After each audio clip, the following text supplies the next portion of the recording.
Innal hamdalillah nahmaduhu wa nasta'inuhu wa nastaghfiruhu wa nastahdihi wa na'udzu billahi min shururi anfusina wa min sayyiati a'malina. May yahdihillahu fala mudilla lahu wa may yudlilhu fala hadiya lahu.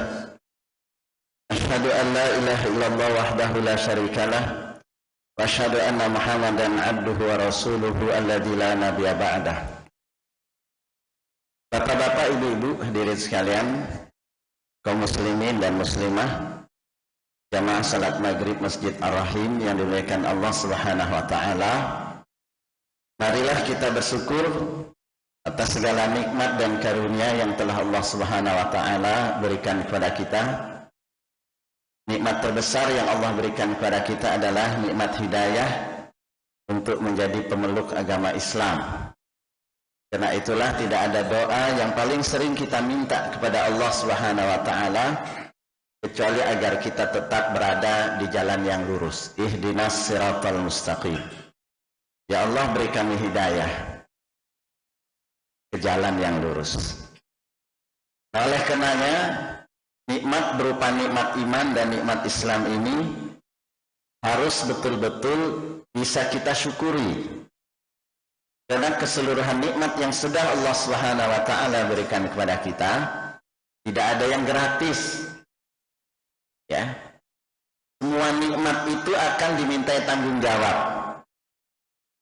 Innas sam'a wal basara wal fuada kullu ulaika kana anhu mas'ula. Kamu dikasih pendengaran, sama, ya. Wal basar, kamu dikasih penglihatan. Wal fuad, kamu dikasih hati, dhamir, nurani. Kullu ulaika, semuanya itu kana anhu mas'ula, kelak akan disoal. Ya, kelak akan ditanya, Pak. Mata kita selama ini itu dibuat apa? Ya, mana yang lebih sering kita lihat? Apakah kitab suci Al-Quran atau yang lain? Apakah seandainya kita punya HP lebih sering nonton berita, game, hiburan, atau justru kita manfaatkan dalam kebaikan? Demikian juga basar sama pendengaran kita sering kita gunakan untuk apa? Hati kita ini juga, ya. Itu baru berbicara tentang nikmat terkait dengan fisik yang Allah Subhanahu wa taala berikan kepada kita. Kenikmatan apapun, dikasih harta.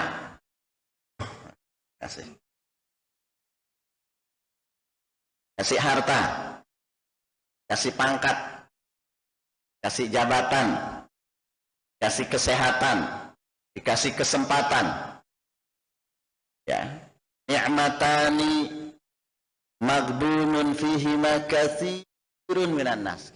Nabi sallallahu alaihi wasallam.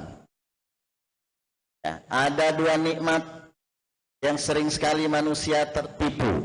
Maghdunun, terpedaya, tidak mampu memanfaatkan kedua nikmat itu dengan baik. As-sihhatu wal faragh, sehat dan sempat. Nah, ya. Kenapa kita bisa datang ke masjid ini, Pak? Karena kita sehat. Ya. Saya diminta untuk menggantikan imam. Katanya imamnya lagi kondisi tidak sehat. Nah, akhirnya nggak datang. Tapi ada orang sehat, Pak, tidak mau menyempatkan dirinya untuk hadir ke masjid. Tidak mau dia. Ya. Dia sehat, tapi tidak mau menyempatkan dirinya. Nah, karena itulah Allah memberikan kita kedua nikmat itulah yang membuat kita bisa hadir ke masjid ini. Sehat dan sempat. Ya. Kemudian harta.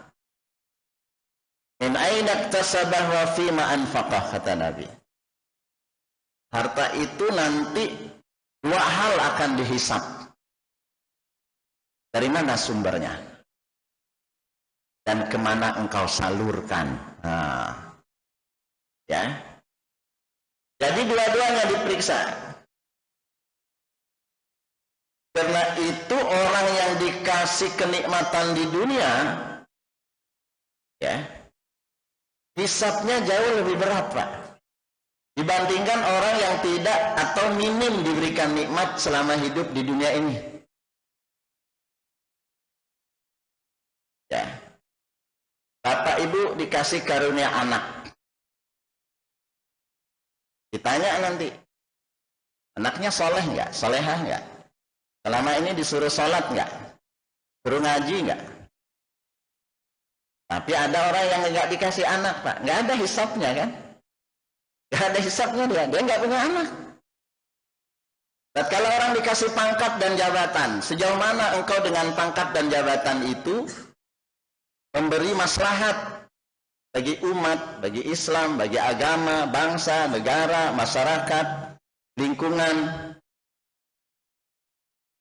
Karena itulah imamun adil, pemimpin yang adil itu, ya, dikasih karunia nanti berupa naungan di sisi Allah. Yauma la dzilla illa dzilluh. Ya, tidak ada lagi naungan pada saat itu karena udara sangat panas, terik. Semua orang berusaha mencari perlindungan. Imamun adil.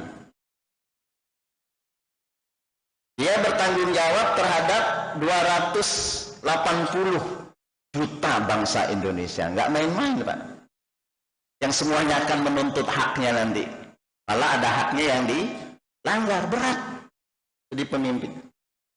Tapi ada rakyat jelata. Kan dia nggak dihisab karena dia nggak punya pangkat. Punya jabatan.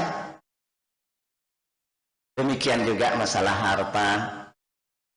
Kata orang miskin, ya Allah, gimana saya mau dihisap? Duitku kededak. Sementara kalau orang punya duit, ditanya dia dari mana kamu dapat duitnya. Dan setelah kamu punya duit, selama ini kemana kamu salurkan? Ya, karena itu Allah berfirman, Tumalatus alunna yauma idzin anin na'im latus alunna. Kalian akan betul-betul disoal. Latus alunna, betul-betul ditanya, dimintai tanggung jawab anin na'im, tentang sederetan nikmat-nikmat yang sudah diberikan. Nah, oleh karena itulah tidak ada ayat yang paling sering diulang-ulang kecuali mengingatkan kita masalah nikmat. Fabi ayyi ala'i rabbikuma tukadziban. Ala itu sama dengan nikmat. Ya. Maka nikmat apa lagi yang hendak engkau akan. Nah, nikmat yang paling besar yang Allah titip kepada kita adalah nikmat hidayah untuk menjadi orang Islam. Boleh orang nggak punya duit, boleh orang nggak punya pangkat, boleh orang nggak punya harta, atau tidak punya apapun dia selama hidupnya di dunia ini. Tapi dia punya iman, dia punya Islam. Modal besar, ya, modal besar yang menyebabkan kita akhirnya tidak termasuk kategori manusia yang rugi. Ya, innal insana lafi husr. Demi masa, wal asri, demi masa, demi waktu, demi kesempatan, demi umur, demi momentum, demi kehidupan. Karena waktu itu adalah kehidupan kita, waktu adalah kesempatan kita hidup. Disitulah ada usia kita, disitu ada umur kita. Dan Allah bersumpah demi masa. Dan tidak ada orang yang tidak berada di dalam waktu dan masa itu. Kita berada di dalam waktu dan masa. Maka tatkala kita dikasih masa kesempatan hidup di dunia ini, jangan salah pilih agama. Innal insana lafi husrin. Sesungguhnya manusia itu termasuk betul-betul berada di dalam kerugian illal ladzina amanu, kecuali dia beriman, wa amilus sholihat, dia beramal soleh, wa tawassaw bil haq, dia berdakwah, wa tawassaw bis sabr, dia sabar dalam kehidupan ini. Maka 4 hal inilah yang kemudian membuat kita tidak termasuk orang yang rugi. Nah, nomor 1-nya iman. Sehingga kata Allah Subhanahu wa taala, ya, tatkala terjadi perang Uhud, ya, tolong perhatikan bahwa kehidupan itu sebetulnya tidak lepas dari konflik, Pak. Tidak lepas dari kemungkinan adanya peperangan. Siapa sangka di tengah Eropa sana kemudian terjadi perang Ukraina lawan Rusia, kan gitu. Itu negara modern, Pak. Tapi jadi perang. Ya. Terjadi perang sekarang ini di Sudan, coba. Kita nggak tahu masalahnya apa. Sesama anak bangsa perang. Ya. Dan semuanya pasukan elit. Angkatan darat kalau tidak salah, perang dengan, ya, kayak Kopassusnya, perang. Akhirnya seluruh pelajar Indonesia pulang, Pak. Seluruh pelajar Indonesia yang lagi sekolah di sana pulang. Ya. Padahal daripada perang saudara, angkatan bersenjatanya lumayan Sudan itu. Ya, lebih baik perang lawan Israel, kan ya. Ada perang saudara, pasukan elit lagi.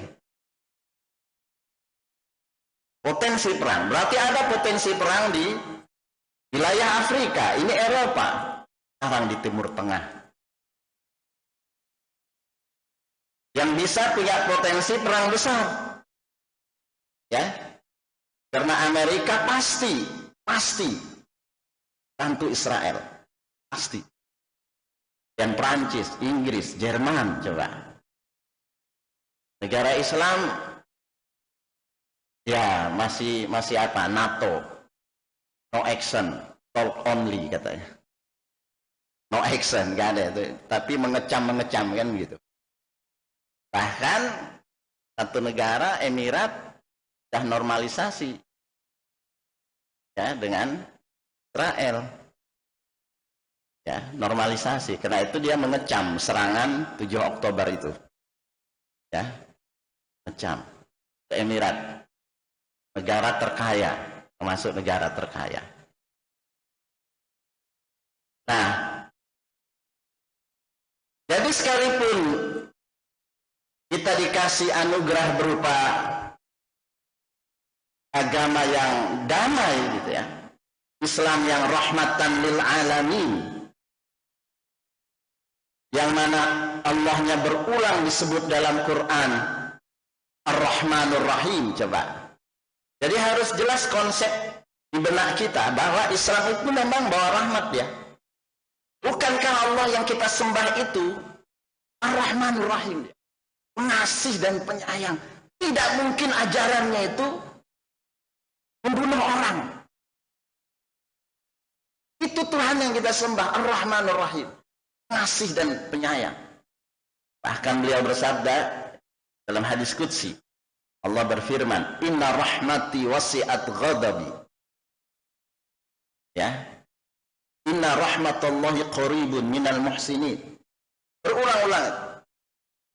Kasih sayangku melampaui murkaku, kata Allah. Ya. Kalau yang kita sembah ini adalah pengasih dan penyayang, maka pasti ajaran dan juga yang diutus akan sama dengan yang mengutus. Karena itu Nabi disebut Rahim. Nabi disebut Rahim. Laqad ja'akum rasulun min anfusikum azizun 'alaihi ma 'anittum harisun 'alaikum bil mu'minina raufur rahim. Raufun rahim. Nabi itu rauf, Nabi itu rahim. Wa ma arsalnaka illa rahmatan lil alamin. Ya. Tidaklah kau diutus wahai Muhammad kecuali membawa rahmat. Ya. Jadi Allahnya pengasih penyayang, nabinya juga sama penyayang, Islamnya rahmat juga penyayang, maka seluruh nanti turunan-turunannya tidak sama dalam bentuk nilai, ajaran, akhlak. Maka orang-orang Islam itu apa kata Quran? Muhammadur Rasulullah walladzina ma'ahu asyidda'u 'alal kuffar ruhama'u bainahum. Ya. Muhammad itu Rasul Allah. Dan orang-orang yang menyertainya keras terhadap orang-orang kafir, ruhama'u bainahum, berkasih sayang sesama mereka. Coba, berkasih sayang. Ruhama'u bainahum. Ya. Jadi bukan rangkul-rangkulan sama orang kafir, lalu musuh-musuhan sesama umat. Ruhama'u bainahum. Orang menikah apa kata Al-Quran? Rahmat. Wa min ayatihi an khalaqa lakum min anfusikum azwaja litaskunu ilaiha wa ja'ala bainakum mawaddatan wa rahmah. Sakinah, mawaddah, warahmah. Nikah kasih. Tujuan nikah adalah sakinah, mawaddah, warahmah. Lalu kalau nggak dapat dalam rumah tangga, perlu dikoreksi. Ada apa ini? Kenapa setelah punya istri ya jadi nggak tenang? Kenapa setelah menikah malah suka emosi? Ya, mana rahmatnya? Ya, majelis taklim seperti ini apa kata Nabi? Majtama'a qaumun fi baitin min buyutillah yaqra'una al-Qur'ana wa yatadarasunahu fima bainahum illa nazalat alaihim sakinah wa ghasyiyatuhumur rahmah. Rahmat. Tidaklah satu kaum berkumpul salah satu rumah dari rumah Allah yaqra'una al-Qur'an, mereka baca Quran, wa yatadarasunahu, lalu saling mengkajinya. Illa nazalat alaihim sakinah, turunlah ketenangan. Wa ghasyiyatuhumur rahmah, diliputi rahmat kasih sayang. Ya. Kita punya anak, kita punya cucu, sering kita cium, itu adalah sifat rahmat. Ya. Tatkala Rasul Shallallahu Alaihi Wasallam mencium salah seorang cucunya, masuk salah seorang sahabat, Aqra' bin Habis namanya. Aqra' bin Habis. Lalu kemudian mengatakan, ya Rasulullah, saya punya 10 orang anak, tidak satu pun yang pernah saya cium. Akhirnya Nabi mengatakan, ya Aqra', jangan sampai tercabut perasaan kasih sayang yang ada di dalam hatimu. Man lam yarham la yurham. Siapa yang tidak memiliki kasih sayang, bagaimana dia akan dikasih kasih sayang? Irhamu man fil ard yarhamkum man fis sama. Ya, rahmat, sebarkan rahmat, kasih sayang kepada penduduk yang ada di muka bumi, yarhamkum man fis sama, maka yang di langit juga akan memberikan kasih sayangnya, yarhamkum man fis sama. Ya. Ajarannya menyingkirkan duri dari jalan, Pak. Buang sampah tidak boleh sembarangan, itu rahmat. Menghormati tumbuh-tumbuhan, hewan. Ya, kata Nabi, idza dzabhtum, kalau kalian nyembelih hewan korban, ya, fa ahsinu dzibah. Fa ahsinu dzibah, baguskan menyembelihannya. Wal yuhid ahadukum syafratah, tajamkan pisaunya. Wal yurih dzabihata, bikin rehat hewan korbannya, coba. Padahal hewan itu sejak awal ingin kita konsumsi, tapi tidak ada adabnya terhadap hewan yang ingin kita makan, Pak. Ya. Ada seorang pelacur disebutkan, imra'ah zaniyah, gara-gara membantu seekor apa? Anjing kehausan. Ya. Masuk surga dia. Tapi sebaliknya ada seorang perempuan, ya, habasat imra'atun. Seorang perempuan mengurung kucing, tidak dikasih makan, tidak dilepas, dakhalan nar dia. Neraka.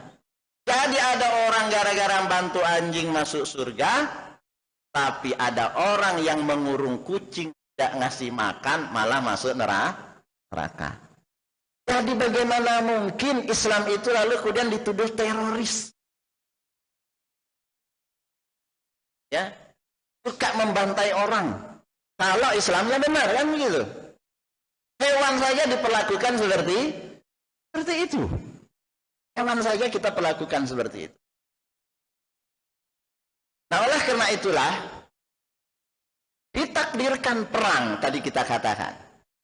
Quran mengatakan begini. Kutiba alaikumul qitalu wa huwa kurhul lakum wa asa an takrahu syai'an wa huwa khairul lakum wa asa an tuhibbu syai'an wa huwa syarrul lakum wallahu ya'lam wa antum la ta'lamun. Diwajibkan kepada kalian berperang padahal kalian tidak suka.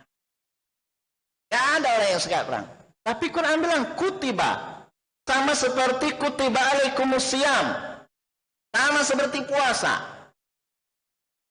Diwajibkan pada kalian berperang padahal kamu nggak suka. Tapi kata Allah, wa asan takrahu syai'an, boleh jadi kamu tidak suka, tapi ada kebaikan di situ. Boleh jadi kamu membenci sesuatu, tapi ada kebaikannya. Wallahu ya'lam. Bukankah Allah yang lebih tahu, bisa ngasih hikmah? Wa antum la ta'lamun. Kalian tidak semua dikasih informasi tentang kebaikan sebuah peperangan. Ada kebaikannya. Kan gitu. Nabi bersabda, la tatamannau liqa'al adu was'alullaha al-afiyah. Fa idza laqitum fasbutu wa'lamu anna jannata tahta dhilalis suyuf. Itu kata Nabi. Jangan berharap ketemu musuh. Jangan berharap ketemu musuh. Was'alullaha al-afiyah. Mintalah yang damai, aman dan afiat, sehat walafiat, tenang, aman, damai. Tapi apakah kira-kira musuh itu senang kalau kita damai? Ya, walaupun kita damai, was'alullaha al-afiyah. Wa'lamu, kata Nabi, ketahuilah. Fa idza laqitum, kalau kamu ketemu musuh, sabar, tegar. Annal jannah tahta dhilalis suyuf. Surga itu terkadang akhirnya harus kita peroleh dengan pedang. Ya. Kita ini ingin masuk surga. Coba bayangkan. Bapak-bapak sekarang ditawari masuk surga. Lalu kata Allah, kalian mau milih jalur apa nih masuk surga? Ya kembali ke hadis tadi. Was'alullaha al-afiyah. Kita ingin minta sehat walafiat, kan gitu ya. Wa man kana min ahli shalah du'ya min babi shalah. Ada yang ingin masuk surga lewat pintu salat. Ya dipanggil nanti lewat pintu salat. Rajin dia salat. Ya. Salat wajib, masjid, tambah salat sunnah.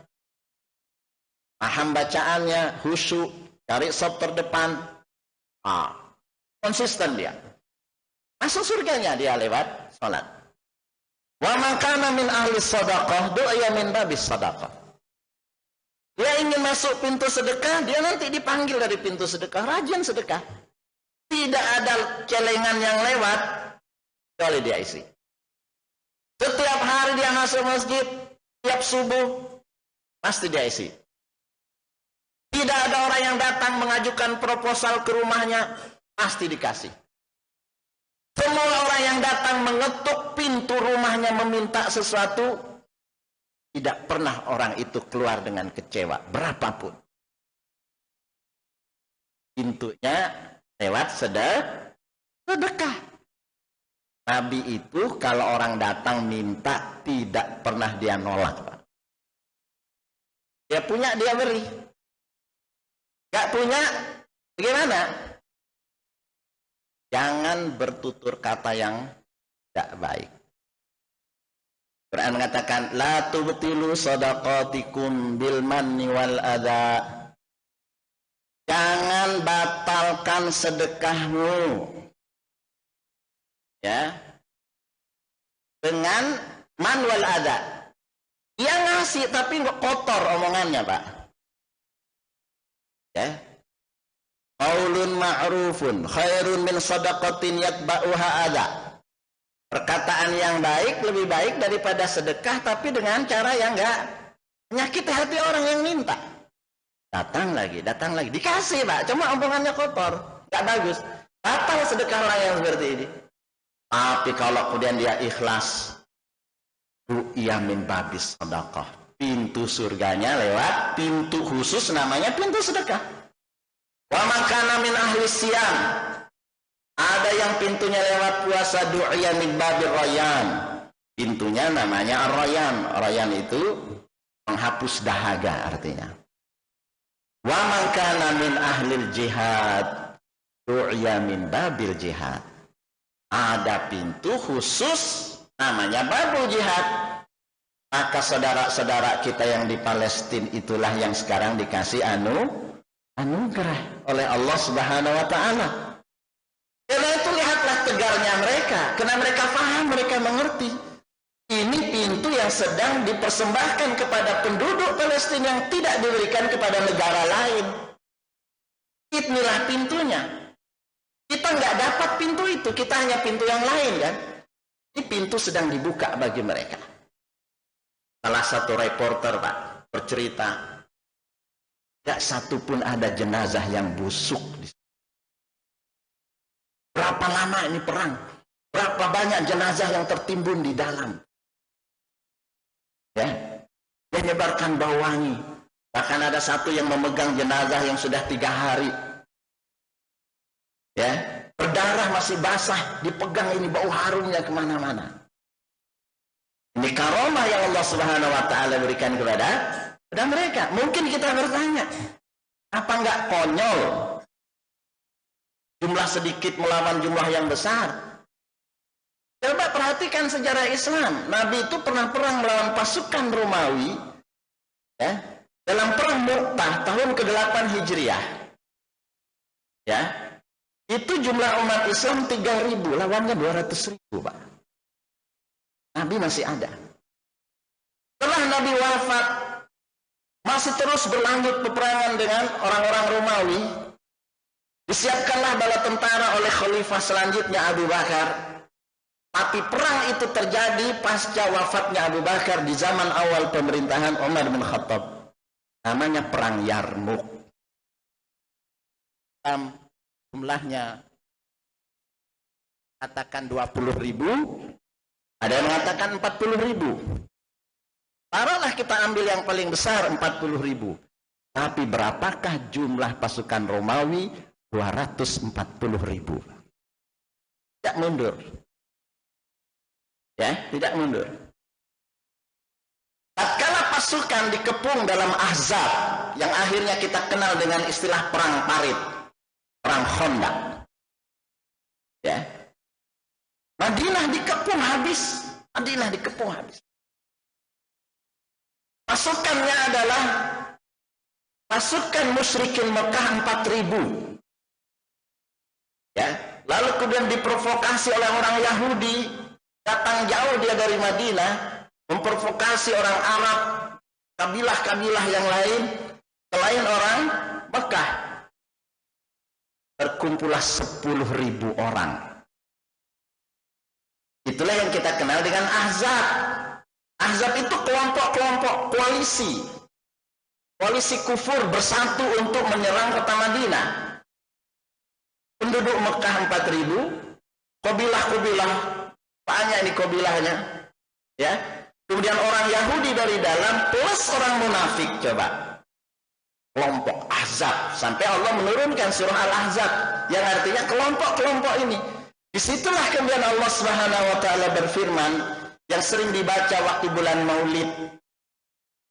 Laqad kana lakum fi Rasulillahi uswatun hasanah liman kana yarjullaha wal yawmal akhir wa dzakarallaha katsira.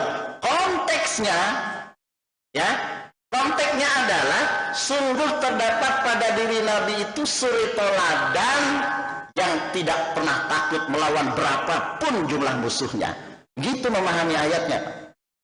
Bukan suri teladan hanya sekedar Nabi rajin sholat, Nabi berjamaah, Nabi ibadah. Konteksnya kenapa turun pada surah Al-Ahzab adalah Nabi teladan yang tidak mau tunduk kepada musuh berapapun jumlahnya. Sungguh terdapat teladan pada diri Nabi, dia tidak pernah takut. Gitu memahaminya.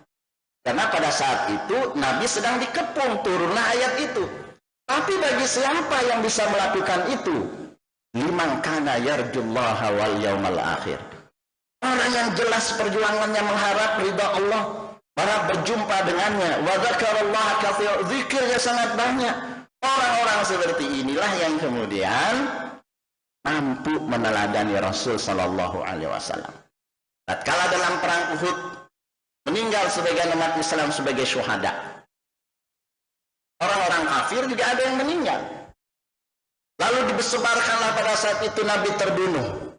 Tapi akhirnya mereka paham Nabi tidak terbunuh dalam peristiwa itu. Kata Abu Sufyan, kalian kalah. Ya, ada yang mati dari kalian. Apa kata Umar bin Khattab? Inna qatlakum finnar wa qatlana fil jannah. Enggak ada masalah. Matinya kalian di neraka, matinya kami di surga. Ya, qatlakum finnar. Akhirnya Quran mengatakan begitulah hari-hari itu akan dipergilirkan. Watilkal ayyamu nudawiluha bainan nas. Hari-hari itu akan dipergilirkan di antara umat manusia. Nah, jadi sekali lagi, sekalipun Islam ini agama rahmat, agama kasih sayang, coba sejarahnya kenapa Nabi itu yang orang baik diberi gelar Al-Amin oleh masyarakatnya, tapi akhirnya justru dimusuhi oleh masyarakatnya sendiri karena dia orang baik. Coba. Sehingga akhirnya tatkala Nabi mengajak orang kepada Islam, mestinya kan fair. Dakwah ini dipersilahkan, dakwah ini juga dipersilahkan. Itu kalau kita bahasakan sekarang, ini negara demokratis. Tapi giliran Nabi menyampaikan, jangan mabuk loh ya, jangan riba loh ya, jangan pernah mengambil harta orang, jangan ganggu tetangga, jangan durhaka sama orang tua. Semua ajarannya baik. Sementara ini, maaf, sebelahnya judi, mabuk, dan seterusnya. Loh kok marah sama yang baik? Ya, sehingga Quran mengatakan apa sih yang membuat orang itu nggak suka sama Islam? Iri aja. Wa ma naqamu minhum illa ayyuminu billahil azizil hamid. Mereka itu tidak dendam kepadamu kecuali karena kamu beriman saja.